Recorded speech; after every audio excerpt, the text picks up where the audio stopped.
Welcome to the 12th episode of the second series of the Women in CX podcast, a series dedicated to real talk conversations between women in customer experience. Listen in as we share our career stories, relive the moments that shaped us, and voice our opinions as loudly as we like about all manner of subjects. I'll be your host, Clare Muscutt, and in today's episode, I'll be talking to a woman who spent 10 years on the road, leading employee experience at the world's most famous circus. Let me introduce you to today's inspiring guest.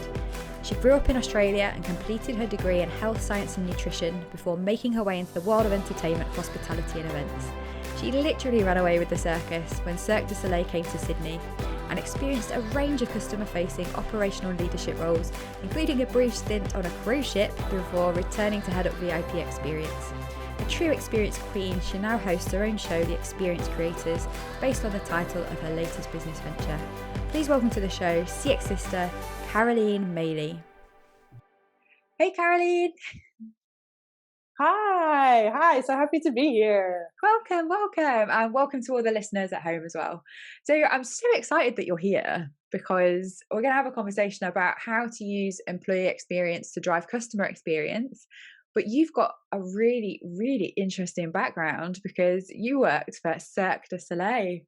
Woo! Yes, I did. 10 years. 10 years on the road, on tour with Cirque du Soleil all around the world. That is absolutely incredible. So I think my first question our listeners will be thinking is, how did you end up joining the circus? It's a good question and always the first one. And you know, as I look at your background and you have She Loves Adventure in the back, I very much resonate with that. I grew up traveling both. I grew up in Australia, but neither of my parents are from Australia. My mother's from New Zealand, my father's French. And so there was always an element of travel, especially outside of Australia. They were huge travelers. And so they instilled in myself and my two sisters just this love of travel and curiosity about the world and about different cultures and languages as well. And so I grew up a gymnast. I was a gymnast for most of my life, actually. And so I always knew of Cirque du Soleil from that performance side. I was never anywhere near as good to be in that kind of an environment at Cirque du Soleil. But when I left school and I started studying at university, I did a science degree in nutrition, actually, which has nothing to do with what I do now, as a lot of people. Yeah. But I started, you know, as you do when you're young, working hospitality jobs. And the way that Cirque du Soleil works is whenever we go, each city that we go to, we hire local. So our teams that are running the front of house, they're all local for two main reasons. Obviously, we want to support the community and the economy that we are going into and provide employment for them. But also it's very important that the guests are interacting with people that speak the same languages as they are. So obviously when you're touring Australia, North America, everyone's speaking English. But when you start getting into other territories such as Europe, Asia, it's very important, obviously, that you're changing countries every 6 to 8 weeks. So you have to speak the language of the guests, which as a team of supervisors, there's a team of 10 supervisors, more or less. And we run all the business units within the front of house, and then we have our local teams through there. So that's how I started in Brisbane, Australia. Cirque du Soleil came. They used to come every 2 years or so, and they came and I worked in the bar. Like I ran the bar, and it was the best. I always remember that first kind of gig with Cirque du Soleil because I had not a care in the world, just running the bar for this incredible show. And then I traveled to a couple of cities with them. Eventually I went back to university, but when they came back 2 years later, I did the same thing again, but I had the opportunity to apply for a full-time job, which at the time was the food and beverage manager on tour. And that began my kind of love affair and my entry into 10 years on tour with Cirque du Soleil. Wow. And just thinking about what you said there about the languages, so for your guests being able to speak the language native to them, but then that would mean your teams would be made up of people that perhaps you didn't speak that language, or? Yeah, so they had to, the prerequisite was that they had to speak some form of English because that was our main communication language, along with French because Cirque du Soleil is from Quebec. However, you know, in the local staffing agency, I'm sure the question was, do you speak English? And then the answer was yes. I don't think there was any further investigation into the language skills of the local staff. So we got the full array of language skills, really from people that barely understood us all the way up to people that were fluent. In saying that, most of the supervisor teams, especially the ones that were touring in Europe, we all spoke at least 2 languages ourselves. So between all of us, we were able to communicate. And it's very interesting from a guest point of view, and I'll give the example of Switzerland. You know, Switzerland's a very interesting country because they have many languages that they work within. And so I was running the VIP tent at the time, and I always did the announcements to say kind of there's 10 minutes left, make your way into the big top, or welcome to the VIP. And at the beginning of each service, so we would open 1 hour before the show. And as the guests were coming in, I would be in contact with my kind of door guys, the ones at the door scanning the tickets, giving the lanyards, to see what was the majority, what was the language majority in the tent that evening. And then we would do the announcements based on that. So if there was a lot of French speakers, we would do a French and English. If there was a lot of Swiss German speakers, we do German, English. If it was just a huge mix, we'd do all 3 languages, English, French, Swiss German, and then it was just an announcement that went on forever. But that was the case a lot of the time, is being very aware of all these different languages coming in and out. And I personally loved it. It was very fulfilling from that point of view. And I guess with language difference, also I guess comes cultural difference. So Quebecan / British, not British, English speaking production company working all around the world with different languages.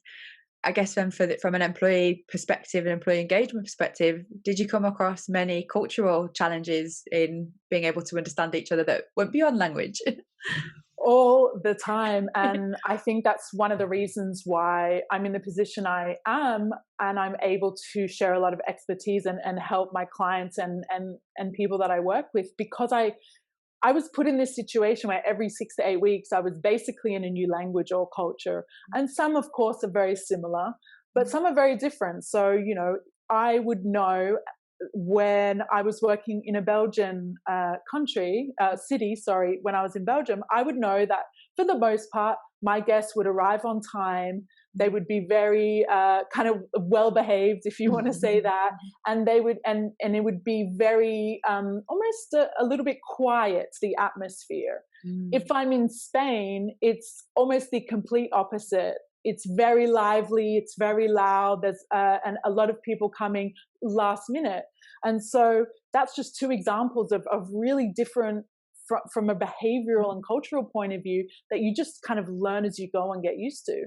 And then in Russia, I was in Moscow for 3 months, and my staff did not speak English at all, and my Russian extends to about 10 words. Mine too. So I had a translator with me at all times. And so even in terms of leading a team, that was very challenging for me, because I didn't have the automatic kind of visual feedback that I would get if I was kind of cracking a joke in my meeting. You know, I would crack the joke, laugh at myself, and then wait for it to be translated, and then they would laugh. So it was the strangest experience.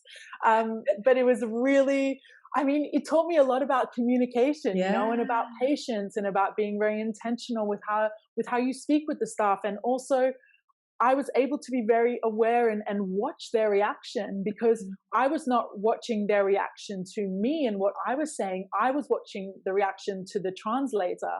And hopefully she was translating everything that I was saying, but I just had to trust her in that. But so it was this very interesting process back and forth of constant learning, you know? Yeah, a lot of adaptability as well. Absolutely. It just made me think of 2 things. I did a talk once in Poland, and it was a very similar situation. Everyone was wearing headsets and I was being translated. So that feeling of like cracking a joke and then like, a couple of seconds later. So strange. So let's talk about the guest experience then at Cirque du Soleil. So I first went to Cirque du Soleil for Quidam 20 years ago when I arrived in Manchester, and I remember it being very, very special, very spectacular. There was so much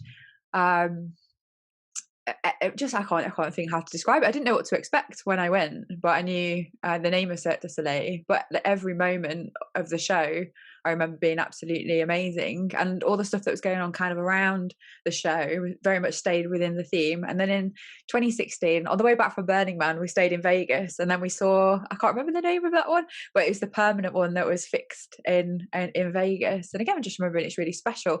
So in terms of how Cirque du Soleil is organised and orchestrated, obviously there's the stuff that's going on the stage. What is the guest experience like around that, and how do they design that?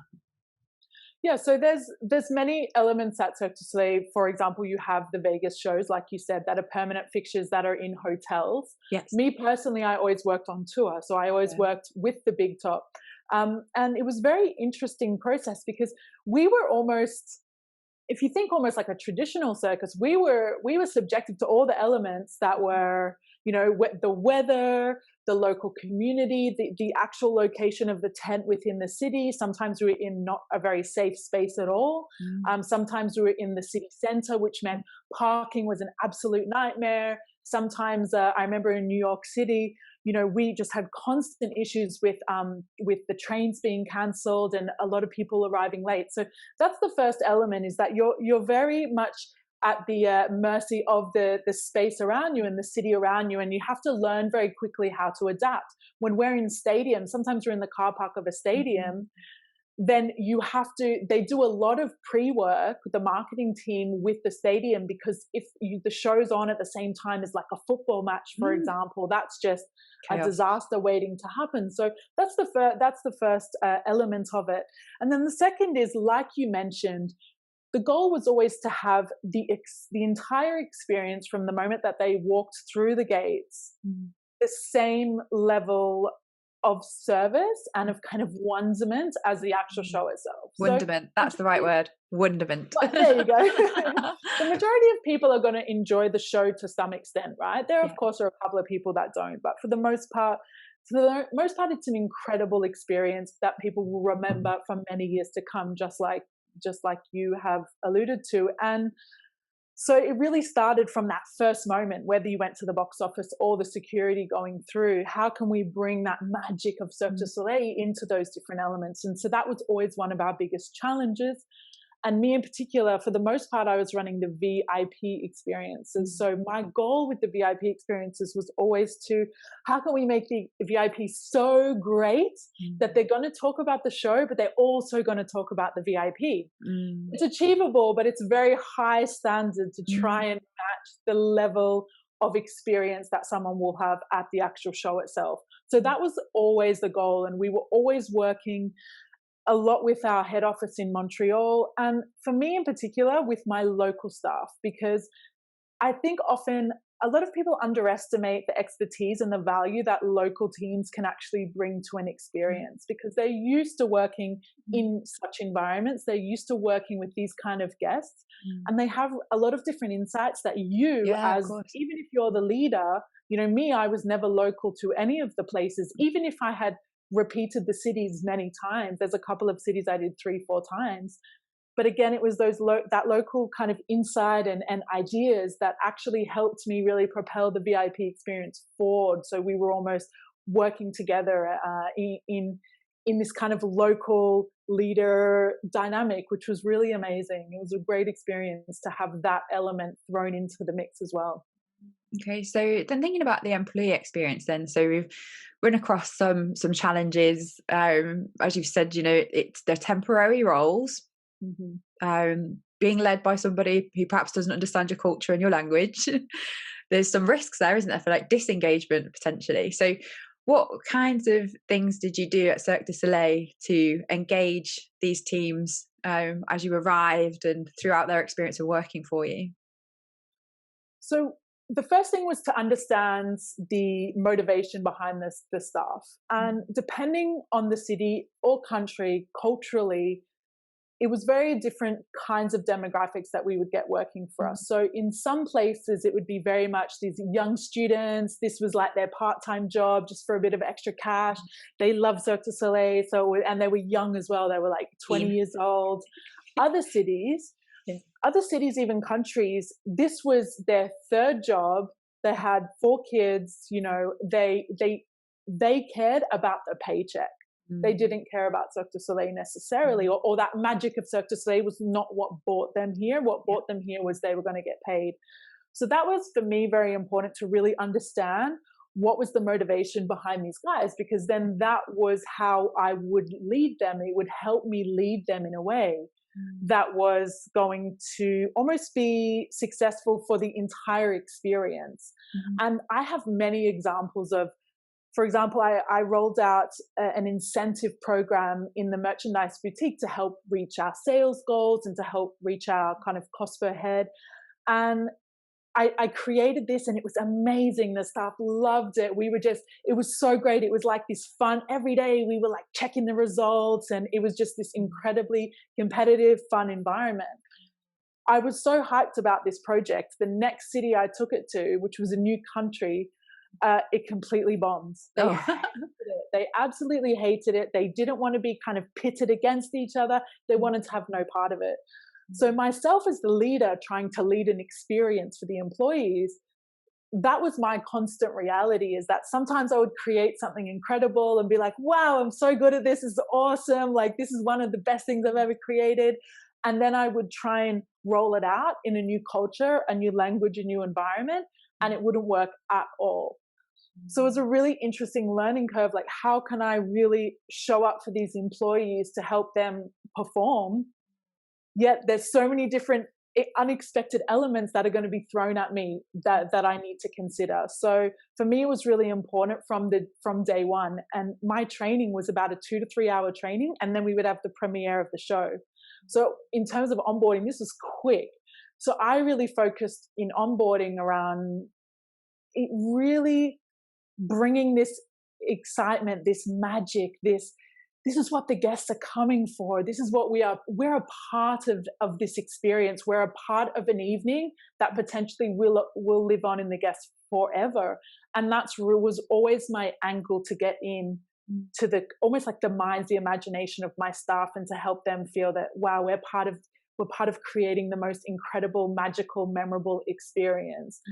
And then based on the feeling that I got from them, that would kind of dictate then how I would move forward. But to be honest, it was always different. I had to be very adaptable. I had to be very quick, and I had to really communicate really effectively with these teams, no matter what the language barrier was, to make sure that from day one, I was able to give them an incredible employee experience. Now, how many people are we talking about on a team? So each city, we would hire 100 to 150 employees, and they would work across numerous teams, you know, from the janitors to the bar to the VIP to the box office. And so my team, depending on what area that I led, it could be a team as small as 5 to 6 people. It could be around, the biggest teams that we had were 40 people or so. So depending. And did you get much say in the recruitment, or did you kind of, that bit was done before you had a say? Or so we always partnered with a recruiting agency. Sometimes by the end we had some global partnerships. So what was really interesting about that was that the global partnerships that we had with hiring agencies, they really knew us. They knew Cirque du Soleil. They knew what we wanted. They knew, a lot of the times our focus was, we want to hire personalities. We don't care about the skill set, because we can teach anyone how to use a cash register. We can teach anyone how to fold shirts. We can teach anyone how to, you know, check tickets and rip tickets. What we cannot teach is that environment, that how are they going to add value as a great personality. And, you know, this is Cirque du Soleil. People coming know that they're going to get an experience, that it's going to be high energy. So that's what we always looked for. In cities where potentially we were working with a hiring agency for the very first time, that was always a huge challenge, because all of the lead up was kind of us on the phone talking with our new partners. But until they actually came on site and saw it for their own eyes, it was very hard to describe. So often we would invite them, the city before, the previous city, to come and experience a night at Cirque du Soleil, and then they would be able to go around and we would show them the different business units. Okay, here's the food and beverage team, here are the bars, or this is the VIP. once they were able to make that connection between all of the information that they had been receiving for months and the experience itself, then usually it was quite a seamless process after that. But it's very hard to describe sometimes. You have to really, you take for granted that it's a very easy thing to grasp, but if you've never been to a show, or if you've never even, sometimes they hadn't even heard of Cirque du Soleil, this was their first introduction, so then it was a big challenge to kind of get those teams the way that we wanted them from day one, because like you mentioned, they're very short.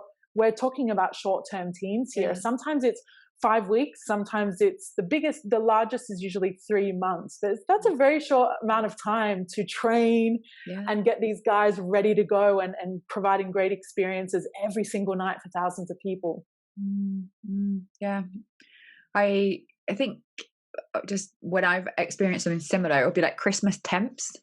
So when businesses take on a huge amount of people for a very short period of time, but there's a limited amount of time to train them, to get them engaged. Like you said, the motivation is probably different. Students wanting to earn a bit of money over Christmas, say, or perhaps older people coming out of retirement to help out, and some of the challenges in being able to get people on board at pace is tough. And I think with something like Cirque du Soleil, as you say, if you don't know it and you're not kind of enamored by it already. So obviously me seeing it 20 years ago, I was so excited to speak to you because it's something that stayed in my mind for that amount of time as an experience.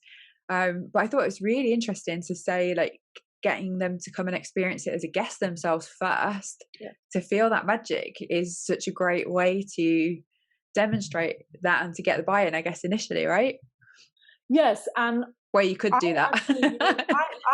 I use that strategy myself. So whenever I was feeling complacent, whenever I was like, I'm over this, like, I just, I would actually go and step into the big top.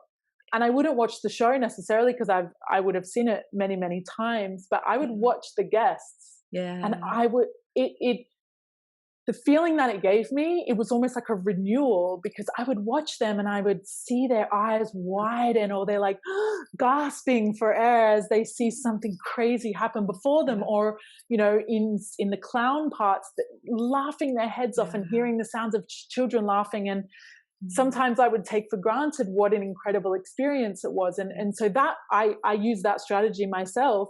I would come on my night off and enter the front just like a guest would and go through the whole experience. And that brought that energy back for me personally, but it also allowed me to walk through the experience as a guest. And I was able to correct a lot of things, even just the next night after that, based on that. Yeah, so like passive wonderment. I like that. Exactly. It's like a secret shopper, but everybody knew who I was, Yeah. All the staff anyway. So I guess, why did you leave?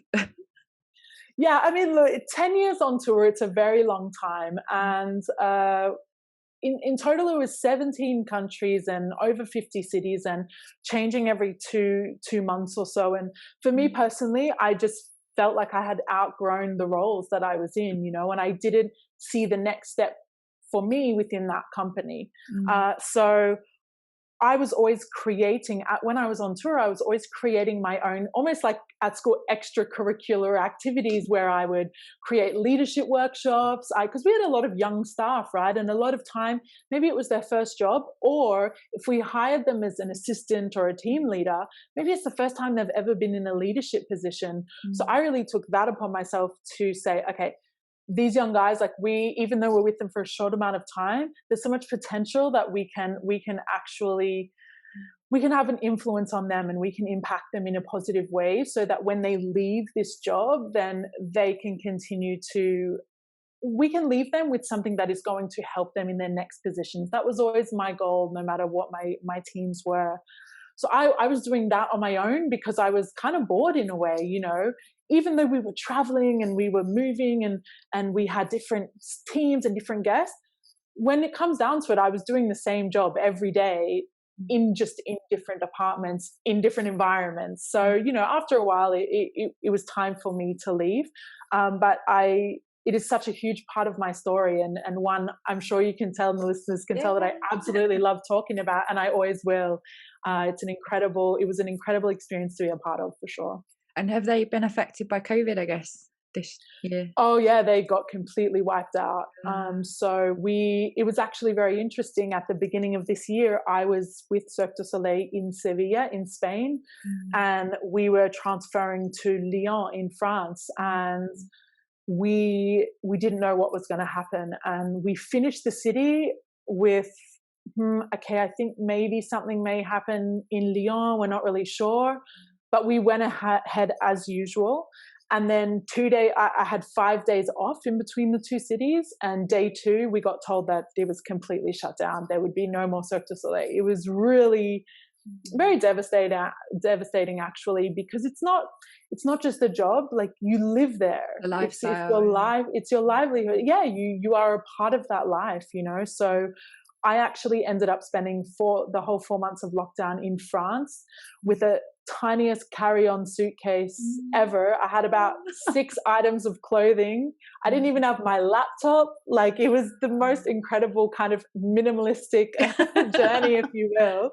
But yeah, so Cirque du Soleil, unfortunately, really got wiped out because they could no longer perform any show pretty much in the entire world, and they kind of dropped like flies one after the other. Now they're on the mend, and they're on the way back. But it was a really shocking thing to go through for us, because the shows rely 100% on the guests, right? There's no other way around it. There's no other way of, let's create a different kind of experience where we're going to charge our guests. It's that's the experience, the live experience. So yeah, like other live experiences, it took a huge hit, but hopefully they'll be back within 2021. Yeah, I hope so. And then I think my final question is just really around having such a transient lifestyle. Must be quite difficult personally. How has it been being able to, I suppose, fashion a life where you feel like you've got some grounding? With having traveled all over the world, obviously there's a glamour and the excitement, and you said you got a bit tired of that. Yeah. How did that feel? Lockdown for me has been interesting because it's made me really realize that I need a base, and I'm yet to have that. I'm currently living in Montenegro, but it is I'm still transient. And I joke and I say that I actually have a storage unit in Bordeaux in France, and I call that my apartment. And the guys that work the front desk, I mean, I haven't been back for a while because of lockdown, but I joke that they must think I'm a spy or something, because I'll always arrive with a different suitcase, and then I'll potter around in there for maybe an hour, and then I'll leave with a different suitcase. Maybe I've even changed my clothes, so they must be thinking, what on earth is this girl doing? But that's basically been where I've stored my belongings. And for me, it's kind of normal for me.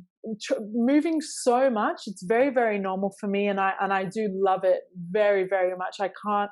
Usually, when I get to about 4 months in one place, I start to get jittery. I start to get, and I know that I need to get that out of me. At one point, I'm going to have to stop moving so much, but it's a huge part of my life, and it's for me, it's kind of a normal day-to-day thing.